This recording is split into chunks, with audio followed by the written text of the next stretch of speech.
Semuanya bermula dengan kota yang terbakar dan orang-orang menatap langit dengan ketakutan. Saat itu juga, monster aneh dengan sayap serangga muncul dan disebut sebagai spesies dominan. Orang-orang bertanya-tanya berapa banyak monster raksasa yang telah dimakan makhluk ini untuk mendapatkan bagian tubuh aneh itu. Berikutnya, tentakel merah makhluk itu mulai melilit tubuhnya sendiri dengan cara yang mengerikan. Lalu makhluk itu membuka mulutnya dan menembakkan sinar energi ungu dengan kekuatan penghancur yang luar biasa. Sinar ini menghantam sebuah gedung dan menghancurkan semua jendelanya, membuat pecahan kaca berterbangan kemana-mana. Dengan kejadian itu, orang-orang di jalan panik dan bertanya-tanya di mana tim elit guild berada. Seorang wanita yang putus asa berteriak minta tolong karena putrinya masih terjebak di dalam gedung. Pada saat itu, polisi berusaha menahan kerumunan, memberitahu mereka bahwa terlalu berbahaya untuk kembali. Namun tiba-tiba, seorang pria misterius muncul, melompat ke arah bahaya dengan senjata energi biru. Dia terbang dengan kecepatan tinggi menuju monster itu, yang sedang dibombardir oleh sinar energi ungu. Pahlawan kita bersiap untuk menyerang makhluk itu dengan pedang cahaya biru yang menyala. Dia memegang senjata energinya dengan erat, bersiap menghadapi pertarungan yang akan datang. Monster itu kemudian menembakkan sinar energi ungu, tetapi pria itu tidak terintimidasi dan terus bergerak maju. Pria misterius itu tetap bertahan, siap menghadapi serangan binatang raksasa tersebut. Dengan gerakan cepat, dia melancarkan serangan energi yang tepat mengenai mulut monster itu. Tangan makhluk itu terluka dan petarung misterius itu tampak sangat yakin dengan kemenangannya. Kemudian dia bersiap untuk menyerang lagi dan kita mengetahui bahwa dia menggunakan sihir serangan, penyembuhan, dan dukungan. Monster itu terlihat terkejut dan kesakitan menghadapi kekuatan luar biasa lawannya. Pada akhirnya, pahlawan kita berdiri di atas makhluk yang kalah itu, dipuji sebagai yang terkuat yang telah menguasai semua keterampilan. Namun kemudian, suara kejam yang bergema di pikirannya mengatakan dia seharusnya tidak pernah dilahirkan. Adegan beralih ke ruangan berantakan di malam hari, memperlihatkan kenyataan pahit karakter kita. Di mejanya, kita melihat buku catatan dengan instruksi tentang cara membuat sirkuit mana di telapak tangan. Sambil berbaring di tempat tidur, pria itu bertanya-tanya mengapa dia lahir tanpa kemampuan khusus. Meskipun sedang terpuruk, dia terus memikirkan perhitungan untuk menggunakan mana seefisien mungkin. Dia tahu itu sia-sia, tetapi dia terus membayangkan dirinya sebagai pengguna skill sekali lagi. Pemuda itu yakin dia bisa menggunakan kemampuan tersebut jauh lebih baik daripada siapapun yang memilikinya. Kemudian dia teringat masa kecilnya dan satu-satunya video game yang pernah dia miliki. Dalam permainan itu, dia mengagumi kelas yang bisa menggunakan semua sihir dan menguasai keterampilan apapun dengan sendirinya. Nama kelas ini adalah All Powerful Performance Sage dan itu menjadi impian utamanya. Dia ingin menjadi pahlawan yang dikagumi semua orang yang bisa melakukan apa saja. Adegan berpindah ke bioskop di mana sosok misterius sedang menyaksikan kehidupan anak laki-laki itu di layar. Makhluk bertopeng itu menganggap semuanya sangat menarik dan menyunggingkan senyum di balik topengnya. Dia kemudian menyuruh sang penampil untuk lebih menderita karena dia tanpa menikmati melihat keputusasaan bocah itu. Sosok itu mengatakan bahwa pedang yang menyiksa pemuda itu akan menjadi kekuatannya sendiri. Setelah itu, adegan berubah ke pertandingan bisbol di mana karakter kita menjadi pitcher. Seorang pria berambut pirang bersiap untuk memukul, tetapi pemukul bisbolnya bersinar dengan energi ungu. Pemukul itu menggunakan kekuatannya dan memukul bola begitu keras hingga membuat pitcher terpental. Kita melihat momen tepat saat pemukul itu menghantam wajah karakter kita. Meskipun terkena tepat di wajah, seseorang berteriak bahwa itu adalah tangkapan yang bagus. Pria pirang itu menjadi marah dan berteriak bahwa dia seharusnya tidak menangkap bola itu sementara seorang teman mencoba menenangkannya. Kemudian sang agresor memutuskan dia akan melakukan pitching sendiri, dan yang lainnya terpana oleh kekuatannya. Kita melihat protagonis kita memar dan dibalut perban, tetapi dengan tatapan penuh tekad di matanya. Dia berpikir dalam hati bahwa kelas olahraga telah banyak berubah dalam 60 tahun karena sekarang digunakan untuk mengembangkan kemampuan. Adegan berubah dan kita dibawa ke lingkungan yang sepi, dengan rumah-rumah dan atap. Tiba-tiba, di atas jembatan, seseorang mulai berteriak minta tolong dengan putus asa. Seorang wanita panik dan memohon bantuan karena putrinya dalam bahaya. Pada saat itu, pahlawan berjubah merah muncul berlari, mengatakan dia sedang dalam perjalanan untuk membantu. Sang ibu terus menangis dan berteriak dengan putus asa agar seseorang menyelamatkan putrinya. Gadis kecil itu tergantung di jembatan sementara pahlawan itu meyakinkannya bahwa dia akan menyelamatkannya. Dia berhasil menyelamatkan gadis itu dan memegangnya dengan aman di pelukannya. Pria itu melepas topengnya dan memberitahu sang putri kecil bahwa dia lega karena dia baik-baik saja. Kita mengetahui namanya adalah Akutagawa Osamu, siswa SMA tahun kedua. Gadis kecil itu menatapnya saat seseorang memanggil nama pahlawan kita dari kejauhan. Osamu mengembalikan anak itu kepada ibunya, yang memeluknya dengan lega dan berterima kasih. Namun tepat setelah itu, para perundung muncul dan sang pemimpin mengatakan dia menyuruhnya berkeliling kota dengan pakaian dalam. Seorang gadis pirang dalam kelompok itu bertanya siapa yang mengizinkannya memakai pakaian. Dia mendekatinya dan dengan kejam berkata bahwa monyet tidak memakai pakaian. Kemudian seluruh kelompok perundung mulai menertawakan pahlawan kita atas penghinaan tersebut. Namun Osamu mengatakan itu bukan pakaian, melainkan mimpi karena seorang satria butuh pakaian formal untuk menyelamatkan seorang putri. Para Para perundung bingung dan gadis itu bertanya apakah pria itu sudah kehilangan akal sehatnya. Kemudian pemimpin kelompok itu marah dan meraih jubah merah protagonis kita dengan erat. Agresor itu berteriak bahwa dia tidak tahu apa yang dia bicarakan dan menyuruh anak itu untuk mulai berbicara dengan masuk akal. Saat itu juga, dua petugas polisi datang dan menyuruh mereka berhenti karena mereka tidak boleh berkelahi di jalan. Perundung pirang itu terkejut dan seseorang menunjuk ke pin pada seragam sekolahnya. Pin kecil di dadanya itu menarik perhatian semua orang. Polisi mengenali simbol tersebut dan menyadari dia adalah pengguna skill tingkat tinggi. Mereka tahu siswa itu sudah mengamankan tempat di guild meskipun dia baru kelas 2. Karena hal ini, petugas itu hanya memperingatkannya untuk tidak berlebihan karena hukum perlindungan ada batasnya. Perundung itu menjawab dengan ejekan, ya, menunjukkan dia tidak peduli dengan peringatan tersebut. Dia mengatakan karena mereka tidak bisa berkelahi, mereka akan bermain bisbol ramah dan meraih kepala Osamu. Nama agresor itu adalah Gaota Takashi dan kemampuannya adalah bola sihir peringkat C,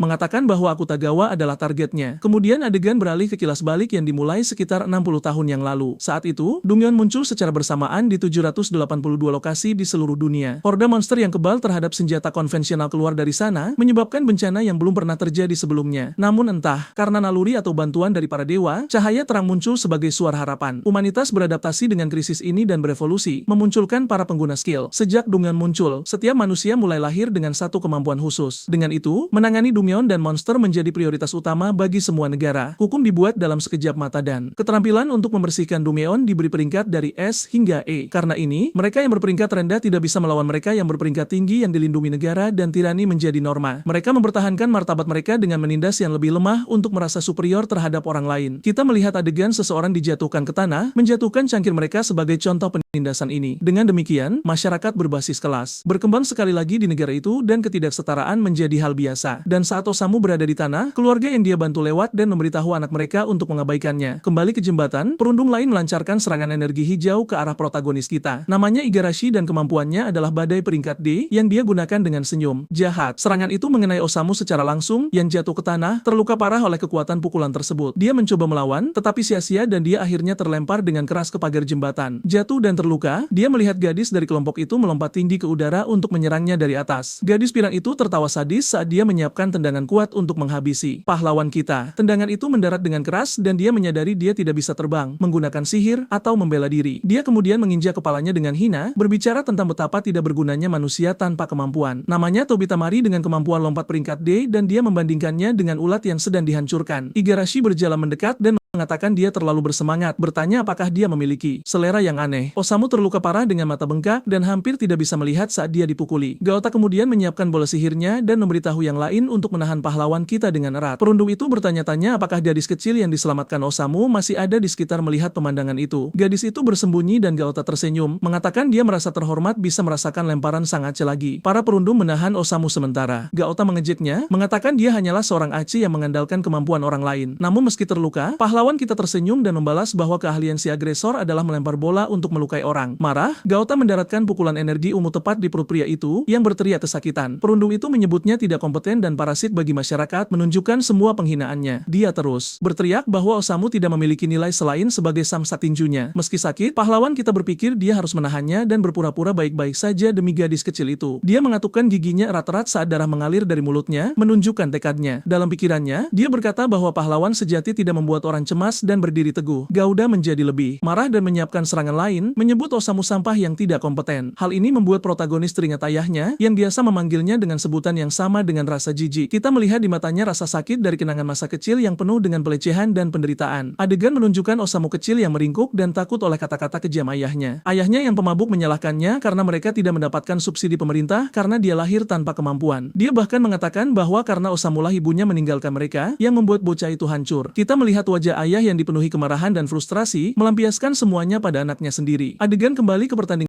bisbol di mana kemampuan digunakan untuk segalanya dalam masyarakat modern. Seorang pemukul dengan pemukul yang menyala bersiap untuk ayunan yang kuat memamerkan kekuatan kemampuan. Dan di dunia ini, Osamu melihat dirinya sebagai penangkap sederhana yang mencoba menangkap bola api dengan sarung tangannya. Bola yang menyala itu menghantam sarung tangannya dengan kekuatan yang sangat tidak masuk akal hingga dia hampir tidak bisa menanganinya. Kekuatannya begitu besar hingga membakar sarung tangan dan tangannya, menunjukkan betapa rapuhnya dia di dunia ini. Di bangku cadangan, siswa lain mengejeknya, mengatakan bahwa jika mereka memukulnya ke arah Akutagawa, itu adalah adalah pukulan yang pasti. Pahlawan kita kemudian gagal menangkap bola dan sarung tangannya terlempar akibat benturan. Agresor pirang itu menjadi kesal dan berteriak, menanyakan berapa kali dia melakukan kesalahan dan menyuruh pria itu untuk mengambil bolanya. Pada saat itu, guru mencoba menenangkan Gouda, tetapi dia menyuruhnya diam, memanggilnya guru peringkat D. Guru itu merasa malu dan hanya menyuruh Akutagawa untuk pergi berobat ke ruang kesehatan sekolah. Namun protagonis kita tersenyum menjawab bahwa setidaknya dia memiliki banyak energi untuk terus maju. Sementara itu, salah satu perundung mengeluh karena berada di ruang yang sama dengan sampah dan bahwa ini adalah cara yang baik untuk melepas stres. Dia terus mengatakan bahwa dia tidak bisa menjalani kehidupan yang menyedihkan seperti pahlawan kita. Dengan kepala tertunduk dan memar, Osamu bertanya-tanya mengapa dia masih hidup di dunia ini. Adegan beralih ke ruang kelas di mana beberapa siswa sedang mengobrol tentang suatu berita. Salah satu gadis menyebutkan bahwa peringkat es muncul di Gunung Mashike dan yang lainnya terkejut. Ini menjelaskan sirene dari malam sebelumnya karena gunung itu sangat dekat dan mereka pikir itu adalah bencana alam. Ada dua jenis Dumeon, mereka yang muncul 60 tahun yang lalu dan mereka yang muncul secara acak seperti yang ini. Mereka diberi peringkat dari S ke E berdasarkan level mana dan kekuatan monster berbanding lurus dengan itu. Untuk membersihkan Dumeon, kamu harus mengalahkan monster boss di level terendah dan kemudian itu menghilang. Jika tidak dibersihkan tepat waktu, monster-monster itu melarikan diri dan untuk mencegah ini, negara melatih orang dengan kemampuan di guild. Para siswa berkomentar bahwa untuk Dumeon peringkat S, mereka pasti mengirim orang peringkat S yang terkenal dari guild. Skenario terburuk adalah mengirim peringkat B yang biasa saja karena itu hanya akan menunda pembersihan Dumeon. Gouda tersenyum percaya diri dan mengatakan bahwa mereka baik-baik saja kali ini karena yang terkuat yang akan menanganinya. Teman sekelas yang berkacamata melihat Osamu dan bertanya apakah dia terluka lagi, tetapi pria itu mengatakan dia hanya jatuh seperti biasa. Seorang gadis bernama Sasada Yui mendekatinya, khawatir, dan bertanya apakah dia baik-baik saja karena dia selalu terluka. Osamu tertawa dan mengatakan dia baik-baik saja. Dia hanya selalu terluka di tempat yang sama dengan cara yang ringan. Yui terkejut dan bertanya-tanya apakah terluka telah menjadi kebiasaan baginya dan apakah dia suka merasakan sakit. Dia meminta maaf dengan mengatakan kekuatan perlindungannya lemah dan tidak bisa memuaskannya. Kemudian, dengan pemotong di tangannya, dia mengatakan dia akan menusuknya dengan segenap kekuatannya untuk menebusnya. Pria itu ketakutan dan mengatakan mereka mengalami kesalahpahaman lain, memintanya untuk tenang. Dia mencoba menghentikannya dengan mengatakan mereka harus menyimpannya untuk nanti dan membaca naskah drama. Ketua klub drama kemudian mengatakan dia memiliki sesuatu yang penting untuk diberitahukan kepada mereka setelah latihan. Osamu dan Yui bingung dan menatap sang ketua, tidak mengerti apa yang terjadi. Kita mengetahui bahwa protagonis kita adalah bagian dari klub drama kedua yang berfokus pada drama tanpa menggunakan kemampuan. Ini adalah klub kecil yang hanya terdiri dari dia, presiden, dan dua mahasiswa baru. Tetapi bagi Osamu, itu adalah tempat yang paling nyaman. Dia mengatakan bahwa teater memungkinkannya menjadi seseorang yang berbeda setiap hari dan itu membantunya terus maju. Tidak peduli seberapa keras hidup ini, dia bisa terus berakting dan memiliki waktu yang damai ini. Namun sang ketua menyampaikan berita bahwa klub drama akan dibubarkan, membuat semua orang tertegun. Dia menjelaskan bahwa teater modern didasarkan pada penggunaan kemampuan dan sekolah telah memutuskan untuk menghapuskan kompetisi tradisional. Oleh karena itu, tidak ada lagi alasan untuk mempertahankan klub drama kedua dan sekolah telah memutuskan untuk menutupnya. Osamu terkejut mendengar berita itu karena klub tersebut adalah satu-satunya tempat berlindung dan alasannya untuk terus maju. Sang ketua juga mengatakan bahwa dia dan Sasada telah diundang ke klub drama pertama, tetapi dia merasa canggung membicarakan Osamu yang sudah mengerti dia tidak diundang karena dia tidak berguna. Protagonis tersenyum dan mengatakan itu yang terbaik karena mereka akan memiliki lebih banyak peluang di sana. Dia meraih tasnya dan mengatakan dia mulai bosan dengan klub drama juga. Ketua dan gadis itu terlihat sedih mendengar ini dan dia menambahkan bahwa hanya sedikit yang bisa dilakukan oleh mereka bertiga. Protagonis mengatakan dia muak dengan klub drama dan meninggalkan ruangan, meninggalkan teman-temannya. Dia bahkan mengatakan dia berharap bisa melihat mereka berdua berkembang di tempat baru mereka dengan senyum palsu. Yui menyadari dia melakukan semuanya dengan sengaja agar mereka bisa bergabung dengan klub drama pertama tanpa merasa bersalah. Saat Osamu berjalan pulang sendirian, dia memikirkan pengorbanan yang dia lakukan untuk teman-temannya. Tiba-tiba, para perundung muncul dan Gouda meraihnya dari belakang dengan agresif. Pahlawan kita meminta mereka untuk meninggalkannya sendiri, tetapi Gouda hanya tersenyum mengancam. Adegan beralih ke hutan di malam hari di mana beberapa penjaga jatuh dan kalah. Mereka mengenakan baju besi dan tampaknya telah diserang oleh kekuatan yang tidak diketahui. Seorang pria berkomentar bahwa level penjaga terlalu rendah untuk melindungi Dumeon peringkat S, tetapi dia pasrah mengatakan itu hanya penjagaan sementara sampai guild mengirim bala bantuan. Kita melihat Gouda dan kelompoknya tiba di pintu masuk Dumeon peringkat S, siap untuk berpetualang. Gadis itu bertanya apakah mereka yakin tentang ini karena memasuki Dumeon tanpa izin adalah melawan hukum. Gouda menjawab dengan hina bahwa dia membawa Osamu sebagai kambing hitam untuk disalahkan jika terjadi kesalahan. Dia mengatakan bahwa jika semuanya berjalan dengan baik, dia akan menekan sekolah untuk mempertahankan klub drama kedua. Osamu bertanya-tanya apakah Gouda benar-benar akan melakukan itu untuknya meskipun tahu dia peringkat C.